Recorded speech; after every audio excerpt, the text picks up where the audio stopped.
कहा जाता है कि एक औरत घर को चलाती है, बट मेरे नज़दीक एक औरत घर को बनाती है। जी हाँ, एक औरत जैसे घर की एक एक ईंट को संवारती है ना, अपने खलूस से, अपनी खालिस नीयत से, अपनी सलीका मंदी में रहकर, अपने खलूस से, अपनी नीयत, मैं कहती हूँ अपनी मोहब्बत, अपने लगन से, जिस तरीके से वो घर की एक एक ईंट से मोहब्बत करके उसको संवार रही होती है ना, वो एफर्ट्स, वो अनकंडीशनल स्ट्रगल शायद किसी को नज़र आए ना आए, लेकिन हमारे रब्बे कायनात को ज़रूर नज़र आती है। इसलिए तो उसने हमें अनकंडीशनल ब्लेसिंग्स, अनकंडीशनल पावर्स दे दी हुई हैं, अल्हम्दुलिल्लाह। बस उन्हीं पावर्स को यूज़ करते हुए हम यूँ चुटकियों में अपने घर को मैनेज करना जानती हैं। इसलिए तो नहीं मैं कहती भाई हम औरतें हैं ही घर को बनाने वाली।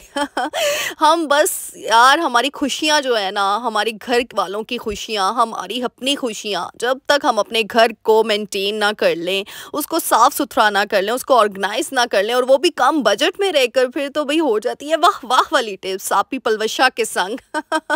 सो लेट्स गेट स्टार्टेड। अस्सलाम वालेकुम everyone, welcome to home makeup Palwasha. Hope you are doing good. अल्हम्दुलिल्लाह आई एम आल्सो गुड। तो जी हाँ, आपकी पलवशा फिर अपनी डेली रूटीन के साथ आज आपको मैजिकल टिप्स बताने वाली है इंशाल्लाह, कि कम बजट में रह के, कफ़ायत शारी में रह कर भी आप लोग अपने घर को बहुत ही खूबसूरती के साथ ऑर्गेनाइज भी कर सकते हैं और हर चीज़ अपने घर के अंदर मेनटेन भी कर सकते हैं। तो यहाँ पर दोपहर की रूटीन शेयर कर रही हूँ। यहाँ पर तकरीबन 12 से 1 बजे का टाइम था। मोहम्मद को यहाँ मैंने सुलाया होता है, तो मैंने उसको आज उठा दिया साथ ही, और फिर मैंने बस उसका, क्योंकि वो टाइम, एक लिमिट टाइम रखा होता है रूटीन सेटिंग के साथ, क्योंकि जब बच्चों की रूटीन सेट होती है ना, तो बिलीव मी आपको काफ़ी टाइम मिल जाता है चीज़ों को ऑर्गेनाइज करने में और चीज़ों को मेंटेन करने में, अपने घर में एक एक चीज़ को अपनी जगह पे रखने में। तो इसीलिए मेरी पहली टिप यही है कि रूटीन सेट कर लें अपने बच्चों की स्पेशली, क्योंकि मुझे काफ़ी मैसेजेस आते हैं कि आप ही, हमारे 4-4 3-3 बच्चे हैं, 2-2 बच्चे हैं, एक-एक बच्चा है, तो हम किस तरीके से हर चीज़ को ऑर्गेनाइज करें या फिर मेंटेन करें। तो इसका ये, आप बच्चों की रूटीन सेट करें ना, ये ना हो कि बच्चे रात को आपकी तरह उठे रहें और सुबह सोते रहें, तो ऐसे ही नहीं होना। उसकी रूटीन सेट करें, रात होती ही सोने के लिए, तो इसीलिए बच्चों को भी यही आदत डालें। दोपहर में भी, शाम में भी, मतलब दिन में 2-3 दफ़ा उनको नैप टाइम ज़रूर उनका फ़िक्स रखा करें। यहाँ पे मोहम्मद के लिए मैं टोस्ट बना रही थी आजकल, ये भी मैंने एक नई चीज़ उसके साथ इंट्रोड्यूस करवाई हुई है। चीनी थोड़ी सी डाली है, गुड़ का भी यूज़ कर सकते हैं आप लोग, हनी का भी यूज़ कर सकते हैं। मैंने आज चीनी डाल दी थी, गुड़ ख़त्म हुआ था, वैसे मैं गुड़ यूज़ करती हूँ इसके अंदर। और देसी अंडे, ये जो है ना, एक तो दूसरे अंडे मिल जाते हैं, एग्स होते हैं, कोशिश करें सर्दियों में ना कहीं से भी आप कर लें, ये गुड इन्वेस्टमेंट है, ये अच्छी चीज़ है। देखो, जब तक आप अंदर से अपने आप को या फिर अपने बच्चों को हेल्दी नहीं करोगे ना, आपकी रूटीन सेट नहीं होगी, और आपकी रूटीन सेट नहीं होगी, आप घर की चीज़ों को मेंटेन नहीं कर पाओगे। तो इसीलिए ये पैसा लगाना, ये गुड इन्वेस्टमेंट है। अपनी डाइट पे लगा लो पैसे, अपने बच्चों की हेल्दी डाइट पे। फिर वो डॉक्टर्स के चक्कर, खुदा ना ख्वास्ता, अल्लाह ना करे कभी किसी को डॉक्टर्स के चक्कर लगाने पड़े, तो देखो रूटीन डिस्टर्ब होगी। जब डॉक्टर्स के पास जाते हो 3-3 घंटे, 4-4 घंटे वहीं पर रहना पड़ता है बच्चों के साथ, तो फिर आपकी रूटीन डिस्टर्ब, फिर आपने घर को क्या मैनेज करना है, आपकी तो मुसीबतें, मुश्किलें वहीं पर शुरू हो गई हैं, बीमारियों में आप लोग फंस चुके हैं। तो इसीलिए बहुत इंपॉर्टेंट टिप है, बड़ी ऑथेंटिक टिप है पहली, कि घर को ऑर्गेनाइज करना है, घर को मेंटेन करना है, तो उसके लिए अपने आप को भी पावरफुल करो, अपने बच्चों को भी ताकतवर करो। जो ये डॉक्टर्स के पास टाइम वेस्ट होता है ना जाके, नो डाउट इंसान बीमार हो जाता है, हो जाती हैं चीज़ें, ऊपर नीचे जाना पड़ता है डॉक्टर्स के पास, लेकिन ज़्यादा कोशिश करो, ऑर्गेनिक चीज़ें खाओ, ऑर्गेनिक डाइट का यूज़ करो, बिलीव मी बहुत सी चीज़ों से बच जाओगे। यहाँ पे देखो टोस्ट थोड़े येलो येलो बने हैं, क्योंकि जो देसी अंडे होते हैं ना, वो येलोइश होते हैं। तो ये स्पेशल हमने लगवाए हुए हैं। तो ये आए थे पिछली बार, जो आए थे ना, वो मतलब यहाँ पे इतनी 2 नंबरी हो जाती है ना, बिलीव मी। अल्लाह ताला का खौफ नहीं है लोगों को, पता नहीं क्यों। अल्लाह ताला का डर होना चाहिए। उन्होंने कहा था जी ये बिल्कुल ऑर्गेनिक है, लेकिन ना घर के जो बड़े होते हैं ना, उनको पता चल जाता है देसी चीज़ों का, तो फिर पता चला जी ये देसी तो है ही नहीं, लेकिन उन्होंने बहुत ज़्यादा पैसे हमसे बटोर लिए थे। बट क्या करे इंसान, डरता नहीं अल्लाह से, बस अल्लाह का नाम तो ज़रूर लेता है, लेकिन वो बस डरना भूल गया है शायद, खौफ खुदा इंसानों के अंदर नहीं रहा। तो बट एनी हाउ, ये तो अलग टॉपिक है। यहाँ पे फिर मैंने ऊपर थोड़ी सी धूप आप लोगों के साथ शेयर कर लूँ। अच्छा, आप लोग बड़ा पूछते हो कि पलवशा आप कैसे घर को ऑर्गेनाइज़ करते हैं, मोहम्मद क्या कर रहा होता है? तो जी हाँ, ये देखो मोहम्मद बेटा ये कर रहा होता है। मैंने ना उसको डिफरेंट एक्टिविटीज़ में इन्वॉल्व रखा होता है। ये देखिए, अब ये सुने, ये एक्टिविटी बुक है, ये भी आप लोग अपने बच्चों के साथ शेयर करें। जो 2 साल के, 1.5 साल से अबव के बच्चे हैं ना, बच्चों को इन्वॉल्व रखा करें इन एक्टिविटीज़ में। क्योंकि इसका मतलब ये नहीं कि अगर आपने अपनी रूटीन सेट करनी है, अपने आप को फ्री करना है, तो बच्चों को आप ना ऐसे फजूल एक्टिविटीज़ में इन्वॉल्व कर दें, जैसे मोबाइल वगैरह दिखा दें, तो ये बहुत नुकसान। Where is lion? Tabby. Where is elephant? तो ऐसी यूज़फुल एक्टिविटीज़ में इन्वॉल्व रखें। ये बुक्स आपको इजीली नेट पे अफोर्डेबल प्राइस में अवेलेबल होती हैं। ये गुड इन्वेस्टमेंट है, ये बच्चों के लिए मंगवा के रखें। इसका मतलब है बच्चों की रूटीन सेट करना। और आपको पता है कि जो आपके स्टार्टिंग ईयर्स होते हैं, ये सबसे ज़्यादा ब्रेन डेवलपमेंट इन ईयर्स में हो रही होती है, तो इसीलिए बच्चों को इन्वॉल्व रखें ऐसी एक्टिविटीज़ में। अच्छा, where is elephant? Mohammad, open it. अच्छा, मुझे इस बुक की सबसे अच्छी बात ये लगी है कि इसके अंदर पिक्चर्स भी हैं, साथ साथ जैसे ही बच्चा क्लिक करता है ना उस पिक्चर पे, तो वो प्रोनाउंस करता है वो वर्ड को, जैसे लायन, तो क्योंकि प्रोनाउंसिएशन भी साथ साथ है, पिक्चर्स भी हैं साथ साथ, बड़ी प्यारा सा म्यूजिकल टून है। तो ना बच्चे काफ़ी इंटरेस्ट लेकर ना पिक्चर्स के साथ, वही जो हम मोबाइल में दिखा रहे होते हैं, तो बच्चों को अगर इन एक्टिविटीज़ में इन्वॉल्व रखोगे ना, इसका मतलब है रूटीन को सेट करना। और अगर आपने मोहम्मद की फुल वीडियो देखनी है तो मेरे इंस्टाग्राम पे जाना पड़ेगा, जी हाँ, होम मेकर पलवशा, उसको भी जाएँ, जल्दी से लाइक करें, शेयर करें, कमेंट करना ही करना है वहाँ पर भी जाके। और कमेंट से याद आया भाई, कल तो आप लोगों ने दिल जीत लिए, सब ने इतने प्यारे प्यारे कमेंट किए, मेरी शेरनियों, बहुत बहुत शुक्रिया, यकीन करो। अच्छा, यहाँ पर बता रही हूँ साथ ही साथ, इस तरीके से ऑर्गेनाइज़र आप लोग मुझसे पूछ भी रहे थे कि आप ही आपने किचन में रखा है। मेरा किचन में मैंने इस तरीके से ना रखा हुआ है। आप राउंड फॉर्म में रखना चाहते हैं तो वो भी लें, तो अगर नहीं है तो कोई बात नहीं, इट्स ओके। आप कम बजट में किफायत-शारी में रह के कोई आपके पास एक्स्ट्रा ट्रे पड़ी हुई है ना, आप उसमें भी इस तरीके से ऑयल स्टेशन बना सकते हो, आप डिटर्जेंट स्टेशन बना सकते हो। उस ट्रे को यूज़ करते हुए मार्केट में बड़ी ईजिली $1 शॉप में मिल जाती हैं, स्क्वायर फॉर्म में, हर फॉर्म में मिल जाती हैं, हर शेप में मिल जाती हैं। तो जैसे किचन में जितनी अवेलेबिलिटी है उसके मुताबिक अगर राउंड आपने कोई ऑर्गेनाइजर रखना है तो राउंड ट्रे का यूज़ कर सकते हैं। अदरवाइज़ ये देखिए, आज मैं DIY बताना सिखा रही हूँ आपको केक के। ये देखिए इस तरीके से ये खाली हो जाते हैं स्टैंड वगैरह। तो इसको आपने क्या करना है, केक की बेस जो होती है, इसको मैंने ये दो को फिक्स कर लिया आपस में। डबल टेप से भी कर सकते हैं आप, ग्लू गन से भी कर सकते हो। नीचे जो है ढक्कन है बोटल्स के, वो मैंने 3 लगा दिए। इस तरीके से उसको पेस्ट कर देना। और आप इसको भी ऑयल स्टेशन बना सकते हो, इसको भी डिटर्जेंट स्टेशन बना सकते हो। तो देखो भाई, आपकी पलवशा आ चुकी है। और मैं कहती हूँ ना, मेरी आप पहली वीडियो देख लो, और आज की वीडियो 200+ वीडियोज़ मैंने अपलोड कर दी, और कहीं पर भी आपको कोई भी एक्सपेंसिव चीज़ नहीं बताई, बल्कि जुगाड़ी चीज़ें बताई हैं, क्योंकि हम औरतें होती बड़ी जुगाड़ी है। ये हमारे अंदर ना एक अलग ही टैलेंट है, हमने जुगाड़ लगा लेना होता है। और अगर इसको और खूबसूरत बनाना चाहते हो तो कोई भी क्रेप पेपर यूज़ कर सकते हो, कोई भी पेपर यूज़ कर सकते हो, इसको इसके ऊपर और डेकोरेट कर सकते हो। बट ये इसी फॉर्म में ज़्यादा अच्छा लग रहा था मुझे। मैंने अपने किचन में राउंड स्ट्रक्चर का कोई भी चीज़ नहीं रखी, क्योंकि आपने देखा है मैं ना ज़्यादातर इस तरीके से ना, ये फिर मुझे ना मेरे साइड पे जूसर ब्लेंडर्स वगैरह पड़े हैं, तो मेरी जगह नहीं थी। लेकिन मैंने आप लोगों के लिए स्पेशल ये बना के अपनी बहनों के लिए किया है, क्योंकि बड़ी मुझे क्वेरीज आ रही थी कि आप ही घर के ऑर्गेनाइजेशन में कम बजट में चीज़ें बताएं। तो देखो, आप ही पलवशा ने बता दिया है, केक के ये जो हम फेंक देते हैं चीज़ें, इसको आइंदा के बाद आपने संभाल के रखना है। और देखो, आप ये 2-3 स्टेशन बना के अपने किचन में रख सकते हो, हर चीज़ ऑर्गेनाइज हो जाती है। फिर जो भी आपके किचन में आएगा बोलेगा भाई वाह वाह जी, क्या बात है आपकी। फिर आप उसको भी बताना भाई ये वाह वाह वाली टिप्स भाई पलवशा से सीखी हैं हमने। तो बस इतना कह देना, ये नहीं भी कहोगे मजाक करियो, जो का पार्ट ना भी कहो, अपना ही आप लोग बताना ये हमारा हमने किया है। लेकिन बस दिल में दुआ दे देना आप ही पलवशा को, और क्या चाहिए भाई। मुझे तो आप लोगों की दुआएं, आप लोगों का सपोर्ट, आप लोगों का प्यार ही काफ़ी है। मैं तो चाहती हूँ मेरी शेरनियाँ जो है ना, बस ऐसे बब्बर शेरनियाँ बन जाएं सबके सामने, और सब बोले जी वाह वाह वाली शेरनी है। तो वही शेरनियों से याद है, जल्दी से जाओ मेरी शेरनियों, लाइक करो, शेयर करो, कमेंट तो करना ही करना है भाई। कमेंट करने की तो कहने की बात ही नहीं है ना भाई। और यकीन करिए, जब आप लोग दिल से, मेरे दिल से दुआ निकलती है, आप लोग कहते हो आप ही पलवशा हमारे लिए दुआ कीजिएगा, कहने की ज़रूरत नहीं है, आप ही पलवशा आपको दिल से दुआ दे रही होती है। अब देखो, यहाँ पे मैंने 2 तरीके बताए। ये भी ट्रे मेरे पास एक्स्ट्रा पड़ी थी, इस तरह सिंक एरिया के साथ ही आप लोग ना डिटर्जेंट स्टेशन भी बना सकते हो। सारी चीज़ें ऑर्गेनाइज जब हो जाती है ना किचन में, एक एक चीज़ का ठिकाना जब बन जाता है, बिलीव मी, बहुत सी सफाई करने में ईजी हो जाता है। इधर उधर चीज़ें मंडला रही हो, फिर रही हो, घूम रही हो ना, तो मज़ा नहीं आता, फिर काम करने का भी मज़ा नहीं आता, फिर बंदा एक अलग लेवल के स्ट्रेस में होता है। तो इस तरह से ब्रशेज़ के लिए मैंने बॉटल का छोटा हिस्सा कट किया, नीचे वाली बेस का। सारे ब्रशेज़ जो हम ज़्यादा यूज़ कर रहे होते हैं किचन की क्लीनिंग में, वो सारे मैंने एक तरफ रख दिए। तो इस तरीके से अगर कोई ट्रे है तो वो कर लो। बेस केक का जो बेस हो, सेंटर होता है, मैंने वो भी बता दिया, उसको भी यूज़ करके आप लोग ये चीज़ बना सकते हो। तो ऐसे यार दिमाग थोड़ा ना जुगाड़ी बना लो, कि ज़रूरी नहीं महंगी महंगी चीज़ें ला के किचन में सजानी और सब ने कहना भी वाह क्या बात है। नहीं, ऐसी कोई नहीं है। और यकीन करो, जब आप ये छोटी छोटी चीज़ें करते हो ना, जो दिल आपको सुकून देता है ना, जो दिल में सेटिस्फेक्शन होती है, क्योंकि मैं हमेशा कहती हूँ, जब आप अपनी हलाल की कमाई को तरस खाते हो ना, हलाल की कमाई पे, तो अल्लाह ताला आपके दिल में बड़ा सुकून पैदा करता है। ये मेरी आज आप लिख लो ये बात और लगा लो।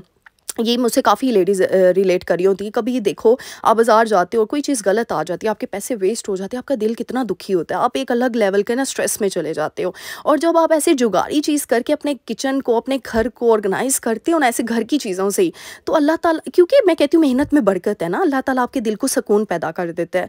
तो ऐ बंदियों, ऐ मेरी शेरनियों, इधर उधर क्यों घूम रही हो सुकून की तलाश में, इधर उधर क्यों देख रही हो, महंगी महंगी चीज़ों को क्यों ऐसे तरसती नज़र से देख रही हो। आपके पास जो टैलेंट है, आपके अंदर जो हुनर है, अल्लाह सुब्हान ताला ने वो सबसे कीमती अनमोल बनाया है। और मेरे सामने, मैं जैसी मेरी पर्सनैलिटी है, मैं कहती हूँ अगर मैंने ये DIY बनाया ना, इसके सामने अगर मैं ब्रांडेड DIY मतलब कोई चीज़ ले आऊँ ना, मुझे वो ब्रांडेड चीज़ अच्छी नहीं लगेगी। बिलीव मी, मेरी पर्सनैलिटी ऐसी है, मुझे जो ये चीज़ सुकून में देगी ना, वो ब्रांडेड चीज़ नहीं दे सकती। मैं भी ला सकती हूँ, ऑर्डर कर सकती हूँ, भाई ये चीज़ ला दूँ, वो चीज़ ला दूँ, बट वो मुझे सेटिस्फाइड ही नहीं करती, मैं सेटिस्फाइड ही नहीं होती। क्योंकि अपनी हलाल की कमाई पे तरस खा के चीज़ों को ख़रीदना और चीज़ों को मेंटेन करके रखना, ये मेरी मामा ने हमें सिखाया है बस। तो सोच लो, ये तो जो मेरी मामा की तरफ से हमें मिली है ना, जीन्स में, हमारे खून में ये चीज़ शामिल है, तो वो बदल नहीं सकती। तो इसीलिए किसी की वजह से अपने आप को बदलो ना। जो आपकी तरबियत हो चुकी है, जो आपका ब्रॉटअप हो चुका है, वो सबसे बेहतरीन है बस। अच्छा, यहाँ पे किचन के कर्टन्स वगैरह मैंने वॉश किए थे। किचन की ना विंडो पे कर्टन मैंने सोचा लगा लेती हूँ, तो वो वॉश करके वो कर दिया। फिर जो ऊपर मेरे प्लांट्स पड़े हैं ना, इंडोर आउटडोर प्लांट्स मैंने रखे हुए हैं, तो वो भी एक किचन टिप है। किचन का जो वेस्ट होता है उसका पानी तो मैं डालती हूँ, सर्दियों में थोड़ा कम कर देती हूँ क्योंकि पानी की इतनी ज़रूरत नहीं होती प्लांट्स को। और यहाँ पे प्लांट्स की शफलिंग कर रही हूँ, कुछ धूप में रख रही हूँ, कुछ धूप से इधर रख रही हूँ, कुछ अंदर ना मतलब ऐसे ना कुछ स्टेम्स वगैरह, कुछ लीव्स ख़राब हुए होते हैं, उनको तोड़ के बाहर फेंक रही हूँ ताकि वो दूसरे पत्तों को ख़राब ना कर दें। तो इस तरीके से ना केयर करनी होती है हर चीज़ की, हर चीज़ मेंटेनेंस मांग रही होती है। और विटामिन डी भी यहाँ पे लेती जा रही हूँ, साथ साथ राउंड लगा के वॉक भी करती जा रही हूँ, और साथ साथ मैं अपने प्लांट्स की भी केयर कर रही हूँ। तो इसको कहते हैं जो मल्टीटास्किंग। अब मैं सिर्फ धूप करते हुए बैठी रहूँ या फिर पौधे करते बैठी रहूँ। अच्छा, यहाँ पे मैंने दुपट्टा लिया है क्योंकि मैं वीडियो क्लिप बना रही थी। वैसे एक सजेशन दूंगी, धूप में हमेशा बालों को आपने खुला छोड़ना है ताकि विटामिन डी हमारे बालों को भी लगे, और सन ब्लॉक यूज़ करके जाना है, और चेहरे को नहीं धूप की तरफ रखना, ठीक है? चेहरे को धूप से इधर रखना है, तो बालों को धूप लगाएं, जिस्म को धूप लगवाएं, सॉक्स बिल्कुल नहीं पहननी। तो ये तो मैंने वीडियो क्लिप की थी। सर पे दुपट्टा, आपको पता है, आप पीपल वशा आपकी लेती सर पे दुपट्टा है, फिर मुझे सेटिस्फेक्शन नहीं होती है, पता नहीं क्यों। तो फिर इस वजह से मैंने कहा लेकिन मैं अपनी बहनों के साथ ये चीज़ ज़रूर शेयर करूँगी क्योंकि मैं हर चीज़ आपको ऑथेंटिक बता रही होती हूँ। और विटामिन डी मैं कहती हूँ आप जितना मर्ज़ी इनटेक कर लो, जो सबसे बेहतरीन सोर्स है ना विटामिन डी का, वो है धूप, सूरज की रोशनी, जो अल्लाह ताला ने, अल्लाह सुब्हान ताला की ज़ात ने हमें दे दी हुई है। तो इसलिए मेरी बंदियों, मेरी शेरनियों, आप पीपल वशा के कहने पर ऑर्गेनिक चीज़ें खाओ, ऑर्गेनिक चीज़ें लगाओ और ऑर्गेनिक चीज़ें कंज्यूम करो। बिलीव मी, और अल्लाह का शुक्र अदा करो कि अल्लाह ने ये सब नेमतें, ये चीज़ें हमें दी हैं। तो फिर देखो आप यूँ चुटकियों में संवरोगे ये चुटकियों में हर चीज़ की मेंटेनेंस होगी। अच्छा जी, यहाँ अल्लाह का जिक्र आया तो यहाँ पे एक छोटी सी टिप दूंगी। जैसे मैं ना मक्का मदीना गई थी, वहाँ से मैं जानेमाज़ लेकर आई थी। अच्छा, उस टाइम पे ना मोहम्मद पैदा नहीं हुआ था, मतलब मैंने कंसीव किया हुआ था लेकिन मोहम्मद पैदा नहीं हुआ था। 3 मंथ्स मतलब मेरे थे आफ्टर कंसीविंग। तो मैं 3 मंथ्स मतलब मोहम्मद मेरे अंदर ही था। तो मैंने ना, मुझे नहीं पता था कि मेरा बेबी बॉय है या बेबी गर्ल है, लेकिन मैंने ये जानेमाज़ ख़रीद ली थी तब। तो अब मोहम्मद इस स्टेज पे आ गया है, तो मैं ना नमाज़ पढ़ने के बाद ना जानेमाज़ बिछा देती हूँ यहाँ पे अपनी जानेमाज़ के साथ ही। तो अच्छा, मैंने ये जानेमाज़ निकाली, मुझे था ये बड़ी होगी, लेकिन ये तो माशाल्लाह ये बड़ा था, वो थोड़ी सी छोटी थी, बट ये इसके साइज़ की, अब ये यूज़ कर। तो इसलिए बच्चों को जैसे हम दुनिया की तालीम दे रहे होते हैं ना, इस तरह हमने अपने दीन की भी तालीम देनी है। और मैं मोहम्मद को जब कहती हूँ ना अल्लाह अकबर, तो वो सजदे में जाता है। और फिर मैं जब दुआ के लिए हाथ उठाती हूँ ना, तो फिर ये भी दुआ के लिए हाथ उठाता है। चाहे वो नमाज़ नहीं पढ़ सकता, बहुत छोटा है, 1.5 साल का है, लेकिन 1.5 साल से यानी अबव है, 2 साल का होने वाला है अल्हम्दुलिल्लाह माशाल्लाह। तो लेकिन वो ये चीज़ें जब वो देख रहा है ना, वो सीख रहा है। ये देखे मैंने हाथ उठाए, उसने खुद ही हाथ उठाए, उससे अभी दुआ मांगने के लिए हाथ जोड़े नहीं जा रहे थे। और अल्लाह अकबर जब भी कहती हूँ ना, वो ऐसे सजदे में जाता है, उसे सुकून मिलता है। तो ये अपने बच्चों को ना, हमने दीन और दुनिया दोनों को लेकर चलना है अपने बच्चों के साथ। अगर आप चाहते हैं ना कि आपकी दुनिया और आखिरत संवर जाए, सबसे इम्पॉर्टेंट टिप यहाँ बता रही हूँ, हर चीज़ में मैं कहती हूँ सुकून इम्पॉर्टेंस देता है। और उस सुकून की जो राह है ना, वो कामयाबी जो है, वो सिर्फ पैसा, शोहरत, नाम, गाड़ी, बंगला, ये चीज़ें नहीं है। जो दिल का सुकून है ना, जो दिल के अंदर से आपको सैटिस्फैक्शन देता है, जो आपकी रूह सुकून में होती है कि आप अपने बच्चों की तरबियत अच्छी कर लो। हमने अपने बच्चों को अटका दिया हुआ है मोबाइल्स में, गेम्स में, इधर-उधर। बच्चों को हम टाइम नहीं दे रहे। सबसे बड़ी हम ये गलती करें, हम घर की ऑर्गेनाइज़ेशन नो डाउट हमने करनी है। मैं अगेन एंड अगेन एक ही चीज़ कहती हूँ, रूटीन सेट करके फिर, क्योंकि जब रूटीन सेट होगी बच्चों को भी इक्वल टाइम देना है। आपने देखा है मोहम्मद 2 साल का होने वाला है, उसको मैंने एक-एक चीज़ के साथ इन्वॉल्व रख रही हूँ। अल्लाह ताला जी ऐसे करके बच्चों से बात करें। रात के टाइम उनको अपने पास सुला के, मुझे याद है हमारी मामा ना, हम बहन भाइयों को, हम 4 बहन भाई हैं माशाल्लाह से, तो 2 को एक साइड पे, 2 को एक साइड पे ना लिटा के अपने बाजुओं के पास, क्योंकि मेरे जब हम छोटे थे ना, मेरे पापा आउट ऑफ कंट्री थे। मेरे पापा नॉर्वे में थे। Norway the end of the world कहलाता है, माशाल्लाह से बहुत खूबसूरत मुल्क है। मतलब मेरे काफ़ी, हमारा ददियाल सारा ही तकरीबन ऑलमोस्ट नॉर्वे में है, नॉर्वे कंट्री में। तो मेरी मामा ने ना हमें ऐसे वो मतलब चीज़ें वो डालती थी ना दिमाग में रात के टाइम, तो वो ये आप लोग पूछते हो ना आप इतनी मोटिवेशनल बातें कैसे करती हैं, तो शायद वो इसी का असर है। अच्छा जी, यहाँ पे साथ साथ बता दूँ, अच्छा सबसे बड़ी गलती क्या करते हैं हम किचन में, जब भी वेजिटेबल्स को तो हमने फ़ौरन सॉर्ट आउट करना है, उसको साफ़ सुथरा करके फ्रिज में रखना है, लेकिन हम जैसे काउंटर टॉप पे रखते हैं ना, तो उसकी जो मिट्टी होती है ना वो नीचे गिर जाती है, तो वो फिर काउंटर टॉप की भी डबल सफाई करनी पड़ जाती है। तो इसलिए नीचे कोई भी परात, कोई भी थाल, जो भी आप कहते हैं वट, या कोई भी प्लेट रख लिया करें, इससे काउंटर टॉप नज़र नहीं गंदा नहीं होगा। जैसे स्टार्टिंग में देखा सारी मिट्टी उसमें गिर गई, तो इसलिए किसी जाली में, किसी बड़ी चीज़ में ना सब्जियों को धोकर अच्छे से, क्योंकि बहुत गंदी हुई होती हैं सब्जियां, काफ़ी मिट्टी कुचैल मैल कुचैल होती हैं। इवन तो जहाँ से हम लेकर आते हैं ना, उन्होंने बड़े बड़े टब रखे हुए हैं पानी के, और बिल्कुल वो पीछे से जो जहाँ से जैसी फ्रेश सब्जियां आती हैं ना, हम वहीं से लेकर आते हैं। मैंने कहा ना, मेरे घर में ना मेरे घर वाले बहुत कॉन्शियस हैं कि हर चीज़ ऑर्गेनिक होनी चाहिए। मतलब वो देख भाल के, दूध जहाँ से आ रहा है, दही जहाँ से आ रही है, सब्जियां जहाँ से आ रही हैं कि फ़्रेश हैं, प्रिजर्वेटिव कोई चीज़ तो नहीं, प्रिजर्व तो नहीं। तो फ्रेश सुबह जैसे ही वो सब्जियां पीछे से आती हैं, तो साथ ही हमारे घर में ना सब्ज़ी लाने के लिए एक बंदा फ़िक्स किया हुआ है, क्योंकि घर में कोई इतना अवेलेबल नहीं होता, तो वो स्पेशल जाता है, और वो उसका काम है कि वो चीज़ें हमें सारी की सारी सुबह सुबह प्रोवाइड करता है हर चीज़ को। तो फिर भी इतनी मैल कुचैल होती है, क्योंकि मैंने खुद विज़िट की थी वो जगह, बहुत बड़ी जगह थी और बड़े-बड़े टब पानी में रखे थे, बट फिर भी इतना मिट्टी होती है, पता नहीं क्यों। चलो कोई नहीं, हमने तो अपना काम करना है, साफ़-सुथरी करके किचन की चीज़ें रखनी है, और इससे भी बड़ा टाइम बच जाता है आपका। जब आप हंडिया बनाते हो, जब आप कोई कुकिंग का काम कर रहे होते हो, तो फिर चीज़ें बार-बार वॉश नहीं करनी पड़ती, और एज़ इट इज़ आपको एक हाइजीन मेंटेनेंस अपने घर में ये रहती है, तो ये भी बड़ा सेटिस्फाइड रखती है, बड़ा सुकून देती है इस चीज़ को, और आप बड़ा रिलैक्स फ़ील करते हो। तो फिर मेरे पास अगर टाइम ना हो, वैसे तो मैं रख देती हूँ, लेकिन टाइम ना हो तो मैंने इस तरीके से ना एक टॉवल बड़ा रख के उसकी कटिंग करके पीसेस बना के रखती हैं। वैसे आप ये ऑर्डर भी कर सकते हो, लेकिन वो थोड़े एक्सपेंसिव आते हैं। लेकिन घर में ही आप अगर पुराने कपड़े लेकर उनके नैपकिन्स भी आप बना सकते हो, पुराने कपड़ों का, पुराने टाल्स को अच्छे से वॉश करके इस तरीके से, या एक नया टाल ले आओ, तौलिया लाकर उसकी कटिंग करके आप इस तरीके से पीसेस बना के अपने किचन में यूज़ कर सकते हो, एक ड्राई पर्पज़ के लिए, एक वेट पर्पज़ के लिए, तो बड़ा ईजी हो जाता है। अच्छा, मेरी काफ़ी बहनों ने मुझे कहा कि आप ही, हमारे फ्रिज में इतनी जगह नहीं होती, हम कैसे सब्जियों को ऑर्गेनाइज़ करके रखें। तो इस तरीके से देखिए, टोकरियाँ हर घर में होती हैं, वंडरलूर शॉप में बड़ी चीप प्राइस में मिल जाती हैं, तो इस तरीके से भी आप मैनेज कर सकते हो। मैंने एक तरफ सारे टमाटर रख दिए, एक तरफ खीरे, गाजर, मूली और आलू मैंने एक साइड पे छोटी सी बास्केट में रख दी है। तो इस तरीके से आप ये ऑर्गेनाइज़र भी बड़े, और ये देखो, ये जहाँ जिसमें मैं वो लेकर आई थी जलाल सन से, इसमें मीठा कुछ था, तो ये मुझे बड़ा प्यारा ऑर्गेनाइज़र लगा, मैंने रख दिया। इसमें सारी हरी मिर्चें कट करके रख दो, उसकी डंडल जो है ना हरी मिर्चों के, हमेशा निकाल के उसको सेव किया करो, इससे हरी मिर्चें काफ़ी देर तक निकल जाती हैं, नहीं तो हरी मिर्चें ख़राब हो जाती हैं फ़ौरन, इसलिए उनका डंडल जो है वो निकाल दिया करो। और ये देखो, इस तरीके से बड़ी प्यारी प्यारे ऑर्गेनाइज़र्स मिलते हैं अंडों के लिए, अगर नहीं है तो इस तरीके से कोई भी चीज़ ला दो, इस तरीके से फ्रिज में हर चीज़ ऑर्गेनाइज वे में पड़ी रहेगी और बड़ा डिसिप्लिन होगा। वैसे मेरे पास तो ये हैं बास्केट्स टाइप ना, ये ऑर्गेनाइज़र्स हैं मेरे पास, ये मैंने आई थिंक 250 तक के लिए थे, और ये अभी तक चल रहे हैं। ये मैंने आप लोगों के साथ शेयर भी किया था, तकरीबन 4-5 महीने तो हो चुके हैं इसको, तो आप लोगों के सामने ही है। कौन कहते हैं कि जी सस्ती चीज़ बुरी चीज़ होती है? ये आपका दिमाग है, आपका कैलिबर है, आपकी मेहनत है, आपकी एक्सपीरियंस है, और आपकी आंखें हैं कि आप आंखें खोल के ख़रीदारी कर रहे हो या आंखें बंद करके, और आपको अपने पैसे पे कोई तरस ही नहीं आता बस, और आप चले गए हो जहाँ पे भी और आप गंदी चीज़ उठा के ले आए हो। तो मैं कहती हूँ, हमेशा वो औरत अच्छी चीज़ लेकर आएगी जिसको अपने पैसे पे तरस होगा, जिसको अपने हक हलाल की कमाई पे होगा।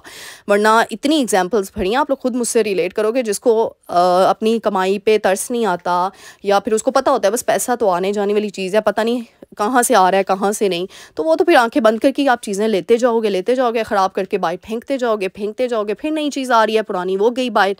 तो ऐसा मामला भी मैं नहीं करती हूँ, ना मेरे घर में होता है, अल्हम्दुलिल्लाह अल्हम्दुलिल्लाह। और मेरी मामा की जहाँ तक बात है, तो मैं अगर अपनी मामा की एग्जांपल्स दूँ तो आप लोग शॉक्ड रह जाओगे। मेरी मामा ने अपनी चीज़ों की केयर इतनी की है ना, इतनी की है कि हमारे घर में जो भी आता था ना, वो यही कहता है कि माशाल्लाह माशाल्लाह माशाल्लाह, कि हर चीज़ पुरानी है चाहे, लेकिन उसकी मेंटेनेंस ऐसे की हुई है। तो ये बड़ी इंपॉर्टेंट चीज़ होती है, और मुझे लगता है हम भी अपनी माँओं से, नानियों से, दादियों से ये चीज़ें सीखते हैं। अच्छा जी, इस तरह के ऑर्गेनाइजर्स नहीं है तो ये ट्रेस भी यूज़ कर सकते हो आप लोग, और ये भी बड़ी सस्ती सी 150 140 की मिल जाती हैं।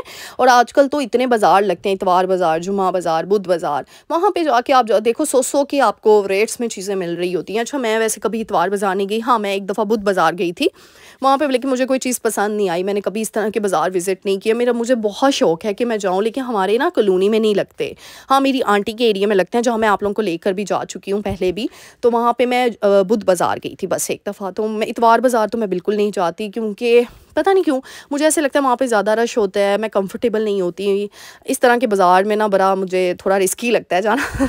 तो आप लोग किसी मेल पर्सन को भेज सकते हैं, या मेल्स के साथ जाओ, अकेले मत जाओ, क्योंकि मुझे ऐसे फ़ील होता है, या मैंने जो सुनी है चीज़ें, कि मर्द हज़रात काफ़ी ज़्यादा होते हैं ऐसे बाज़ारों में। तो मुझे बताइएगा कमेंट करके। वैसे मैं गई नहीं हूँ, मेरा कोई एक्सपीरियंस नहीं है, लेकिन अगर आगे हुआ तो आप लोगों के साथ ज़रूर शेयर करूँगी। यहाँ पे ईच एंड एवरीथिंग अपनी जगह पे रख के, ये छोटी छोटी टिप्स होती हैं जो मैं आप लोगों को इसीलिए बता रही होती हूँ कि आपने अपने किचन जो है ना, किचन क्लीनिंग या किचन मेंटेनेंस या किचन ऑर्गेनाइजेशन, वो आपकी सलीकामंदी का, या फिर मैं कहूँगी आपकी सफाई सुथराई का चेहरा होती है। अच्छा, यहाँ पे एक चीज़ बताऊँगी, हम क्या करते हैं, मैंने काफ़ी ऐसे लोगों को देखा है कि वो काउंटर टॉप पे सब्जियाँ साफ़ कर रहे होते हैं और सारी गंदगी ना काउंटर पे डालते जाते हैं, छिलका वगैरह सारा कुछ, फिर उनका मेहनत भी डबल लगती है। और एक मुझे नहीं लगता कि एक डिसिप्लिन फॉर्म होती है, अच्छा नहीं लगता, पता नहीं क्यों, देखने में ही अच्छा नहीं लगता। तो आप लगे हाथ यार एक रख लो, कोई भी टोकरी रख लो, इस तरीके से शॉप पर चढ़ा लो और उसके अंदर गंद डालो ना। जहाँ हम इतना सलीकामंदी कर रहे हैं, तो यहाँ आके हमारी वो सारी ज़ीरो हो जाती है। तो छोटी छोटी चीज़ों को हमने देखना है, या नहीं है इस तरह शॉपर नहीं लगाना चाह रहे, तो ये देखो इस तरह का कोई परात रख लो छोटा सा, क्योंकि कई बार होता है हमने इतनी चीज़ें बनानी होती, इतना ज़्यादा गंद निकल आता है, मतलब छिलके वगैरह इतना उसका किचन वेस्ट निकलता है। तो इस तरीके से मैंने ये देखे एक बड़ा परात रखा हुआ है कि मैं उसमें डालती जाती हूँ, फिर एंड पे, क्योंकि आपको पता है आपकी आप पलवशा किचन वेस्ट भी डिस्कार्ड नहीं करती है ये भी ऊपर ही जाता है, प्लांट्स का फर्टिलाइज़र बनता है, नेचुरल फर्टिलाइज़र। तो ये छोटी छोटी चीज़ें हैं जो करके ना हम अपने किचन, देखो क्या है, पूरे घर का आईना है। और मैं कहती हूँ किचन अगर ऑर्गेनाइज है ना, किचन मेंटेन है, किचन हर चीज़ किचन में आपने कर लिया, तो आपका पूरा घर ऑर्गेनाइज रहेगा, बिलीव मी। अच्छा, यहाँ पे छोटी सी टिप दूँगी, सर्दियों में ना सारे मुझसे पूछे थे पलवशा आप ना, आप 2 पीस पहन रही होती हैं, ओवरऑल प्रिंट्स बहुत सूट कर रहे होते। Thank you so much. पहली बात तो आप लोग बहुत तारीफ़ करते हो मेरे ड्रेसेस की, बहुत बहुत शुक्रिया यार। आम से ड्रेसेस हैं, कोई इतने ब्रांडेड नहीं होते। हाँ, लास्ट ड्रेस पूछा था वो बीच ट्री का ड्रेस था, आप लोग बड़े मैसेज कर रहे थे। दिखाऊंगी अब जो मैंने नई शॉपिंग की है वो भी आप लोगों के साथ शेयर करूँगी। डिस्काउंट पे जब थे आप लोग, मैंने दिखाई थी, लेकिन ड्रेसेस नहीं दिखाए हैं, देखिए मैंने वैसे लास्ट व्लॉग में दिखाई है कहाँ से शॉपिंग करके आई हूँ। और ये देखिए वैसे घर में ना आप लोगों के सामने मैं इस तरह की ड्रेसिंग करके कभी नहीं आ रही होती हूँ, लेकिन ये ना जस्ट इस तरीके से मैंने बताया, सर्दियों में ना आप इस तरीके से भी आप हाई नेक टाइप ना ये कवर कर सकते हो, ट्राउजर्स पहन सकते हो, साथ इस तरीके से स्ट्रॉलर्स ले सकते हो। तो मैं तो सर पे स्ट्रॉलर लेती हूँ, आपको जैसे मेरा पता है। तो इस तरीके से आप बड़ा, आपकी जो है ना विंटर भी इजीली गुजर जाता है, आप मतलब कंफर्टेबल भी फील करते हो। थोड़ा सा अगर आपको लेंथ का इशू है तो आप थोड़ा सा लंबा भी इसको रख के पहन सकते हो। तो इस तरीके से ना मैं कहती हूँ इतनी मैचिंग मूचिंग मेरे से नहीं होती, बिलीव मी, इतनी मैचिंग, जूता भी मैच, कमीज़ भी मैच, दुपट्टा भी मैच, नहीं। तो मैं तो इस तरीके से ना, ये मेरे पास मैं शर्ट लेकर आई थी, ट्राउज़र मेरे पास पहले से पड़ा था, स्ट्रॉलर भी पड़ा था, तो मैंने मैच कर लिया। तो ये भी मैं पहन लेती हूँ। इस तरीके से आप कवर हो जाते हो, आप इजीली, सर्दियाँ भी इजीली आप गुजार लेते हो और घर के अंदर कंफर्टेबल होता है। हाँ, अगर बाहर जाना है तो आप ओवरकोट इसके ऊपर पहन सकते हो, आप श्रग पहन सकते हो, लॉन्ग श्रग, तो काफ़ी होता है। अच्छा, यहाँ पे मेरा जो है ये कर्टन वगैरह सूख गए थे, तो मैं ऊपर छत पे गई जल्दी से, और आपको पता है आप ही पलवशा जैसे ही कपड़े उतारती है मैं वहीं पे फोल्ड कर लेती हूँ, वहीं पे तय कर लेती हूँ, ताकि फिर मुझे आसानी हो, नीचे जाके ना मुझे जो है प्रॉब्लम ना हो। ये मैं सोच रही थी किचन में ना विंडो के पास लगाने का, तो देखती हूँ कि अब लगाती हूँ या नहीं लगाती हूँ। तो मैंने धो के रख लिया है कि चलो जब भी प्लान होगा तो एटलीस्ट वॉश तो है ना। तो उम्मीद करती हूँ आज की वीडियो पसंद आई होगी। जल्दी से जाए, चैनल को लाइक करें, शेयर करें, कमेंट तो करना ही करना है। कमेंट करने की तो बात ही नहीं है, आप लोग तो बब्बर शेरनियाँ हो गई, कमेंट पे धारती हो आके। तो जल्दी से जाओ और मेरे हाँ इंस्टा की आईडी को भी फॉलो कर लो, होम मेकअप पलवशा। और जी ये सब के लिए, आप सबके लिए मेरी तरफ से छोटी सी ट्रीट, इतना प्यार, इतनी दुआएं, इतनी मोहब्बत देने का, तो ये आप सबके लिए। और खुश रहो, खुशियाँ ऐसे बिखेरते रहो और समेटते रहो। मिलते हैं नेक्स्ट वीडियो में, टिल देन अल्लाह हाफिज़।